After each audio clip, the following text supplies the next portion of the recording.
Good evening and welcome to Jewish Matters Podcast. We are and Exodus Unveiled. We are at the second Parsha, the second section of the book of Exodus, Parsha G-d.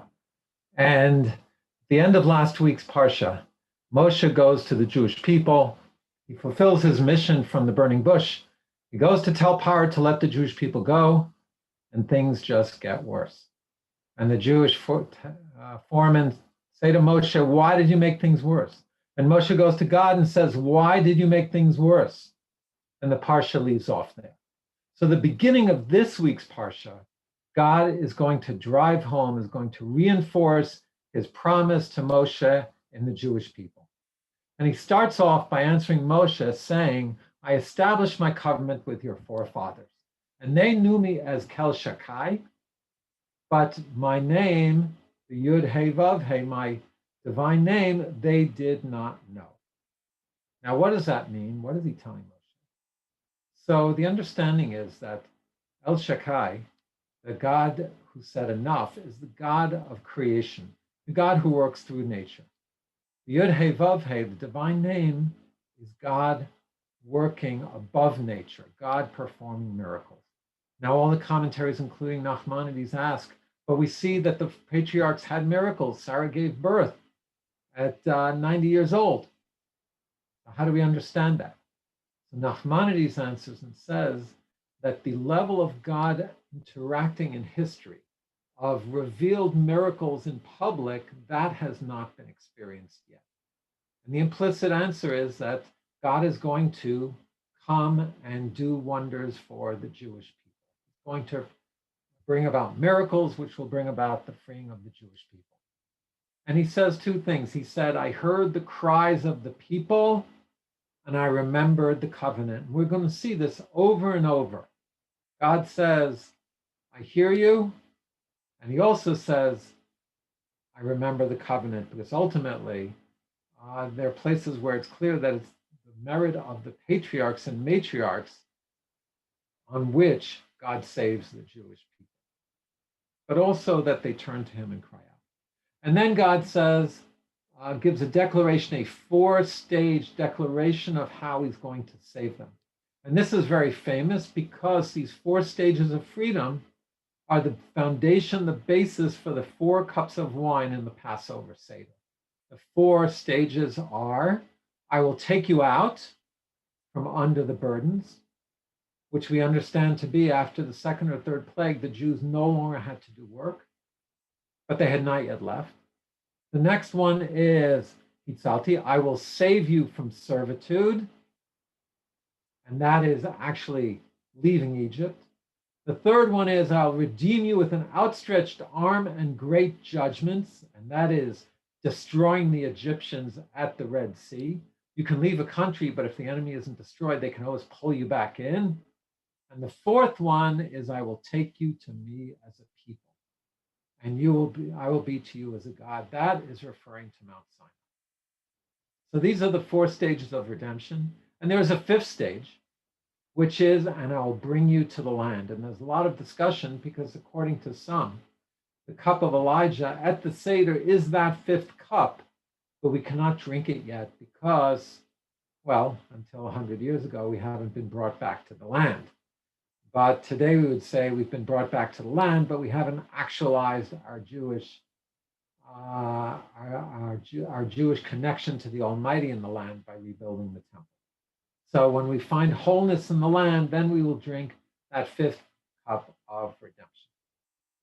And it says, even though God made these promises and reinforced them, it says when Moshe went back to the Jewish people, it says they couldn't even hear him from shortness of breath and the crushing burdens of the work. Which means that they were so oppressed, they were so constrained. And the word Mitzrayim, Egypt, means constraint. They were so restrained that they couldn't even imagine their own freedom. They couldn't even react to such a promise coming from God. So God then tells Moshe, go back to Pharoh and tell him to let the Jewish people go.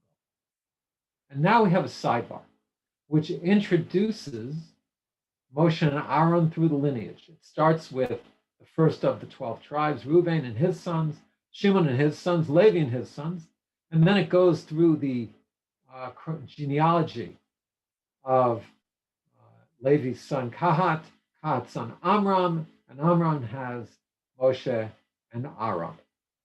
So they are the great grandchildren of Levi. And the great great grandchildren, because their mother was actually their father's aunt. Interesting twist in the genealogy, which is not done after the Torah is given, but at that time an aunt could marry a nephew. Now an uncle can still marry a niece. So it traces their genealogy, and it sets down the four sons of Aaron as well. The sons of Moshe we've already been introduced to. So even though through much of the Torah, the central, putting Moshe and Aaron in the center stage is not emphasized, here we give them a proper introduction and link them back to their heritage. So God then restates the mission, and he tells Moshe, you're going to go back into Pharoh, but he says he's going to resist because his heart will be hardened. And then God says, I will perform wonders in order for the Egyptians to know that I am God. And really this gets to the heart of why did we have 10 plagues? God could have just brought them out immediately. And there are many different reasons that are going to come out of the Torah, but here it's to teach the Egyptians. We'll see more of that. Before the plagues, Moshe goes in and does another sign in front of Pharaoh.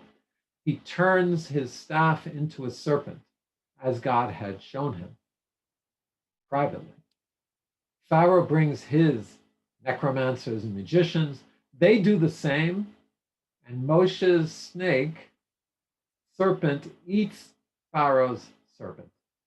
Now, we talked about what does the staff represent? It represents power, and for Moshe, it represents the godly power, the divine power that Moshe is representing. So really what these signs showed is even though the Egyptians could do tricks, the signs still told them that the Jews are going to prevail, that the God of Israel will prevail. And Moshe again resists. He tells God, I am Arel's Fasayim, I am uncircumcised lips, and God reiterates, Aaron will be your spokesman. So now we come up to the 10 plagues. And this week's Parsha is going to have the first 7 of the 10 plagues. Now, the unfolding of the plagues is very interesting.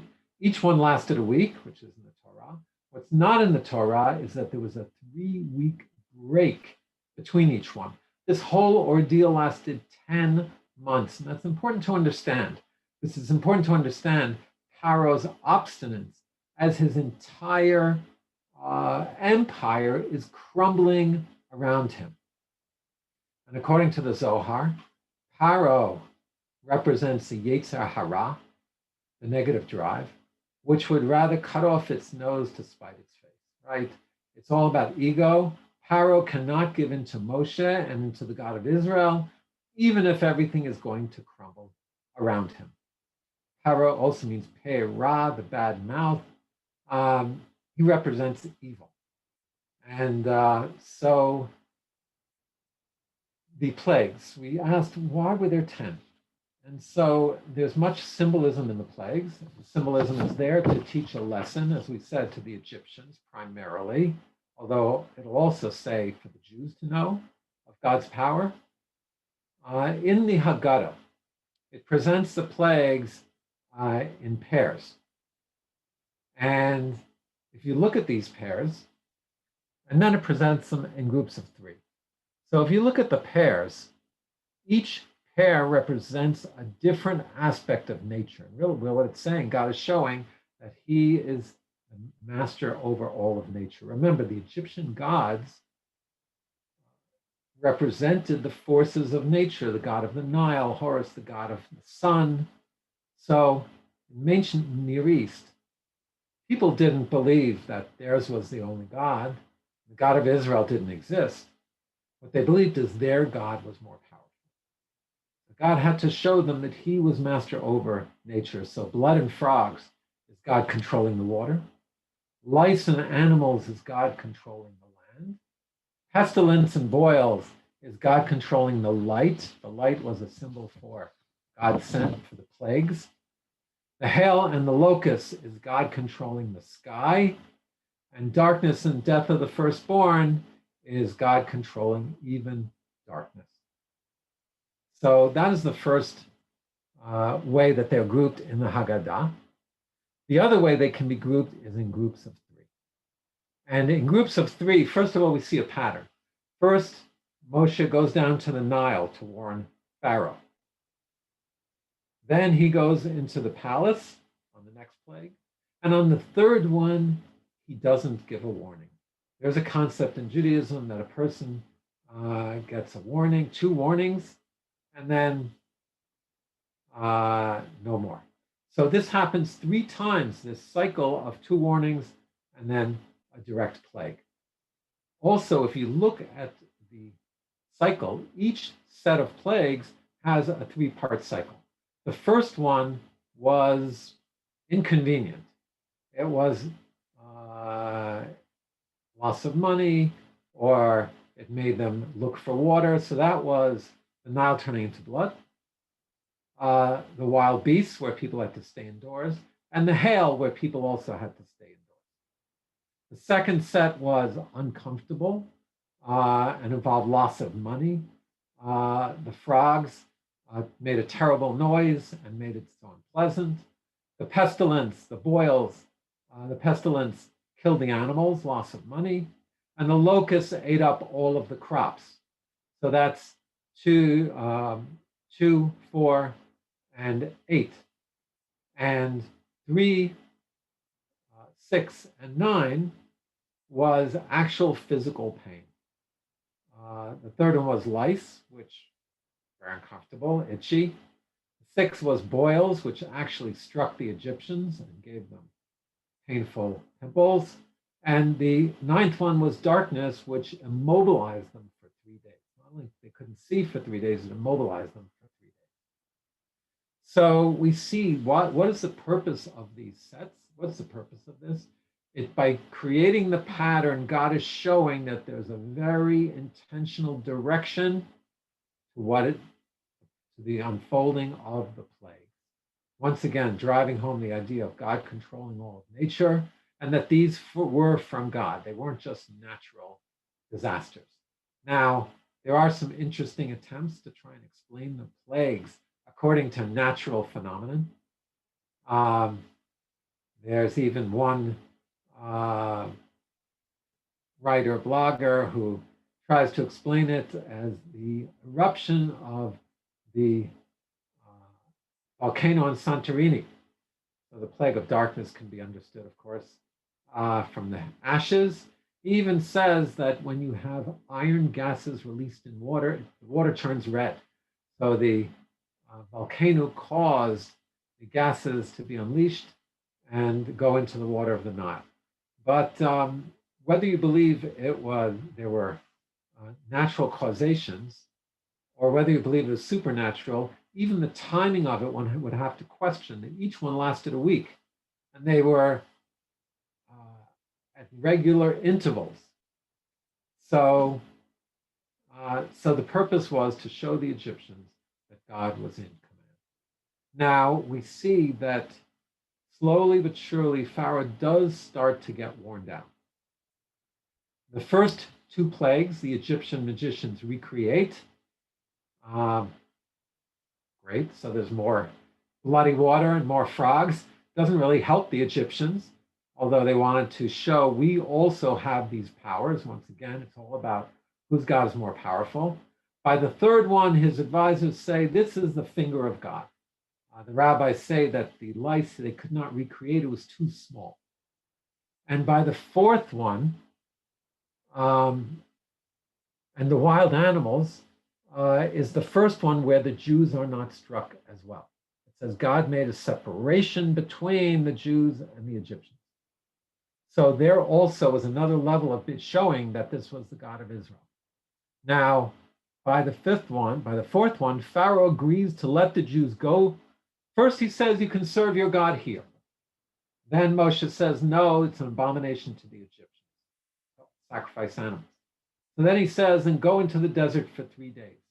Now, there's much discussion of this. Moshe clearly was giving Pharaoh the impression that they were going to go for 3 days and come back. Is one allowed to lie to save one's life? That would be the simple understanding of it. But even going for 3 days, we see Pharaoh did not want to let them go. Was it because he was afraid they would flee, or was it because he was not ready to give in? But he does give in. Then when the plague ends, he changes his mind. He reverses himself. In plague number 5, we have the beginning. And by the way, it says Pharaoh hardens his heart. But plague number 5 is the first time it says that God hardened Pharaoh's heart. And of course, this brings many theological questions. How could God take away Pharaoh's free will? Isn't free will a fundamental principle of Judaism? And there are many different answers to this. Nachmanides' answer is very interesting. He says free will is not that any person has the moral and the strength of character to make any decision at any time. He says that people make certain decisions, and based on those decisions, in a sense, they dig themselves in deeper. And sometimes they dig themselves in so deeply that they can no longer get out.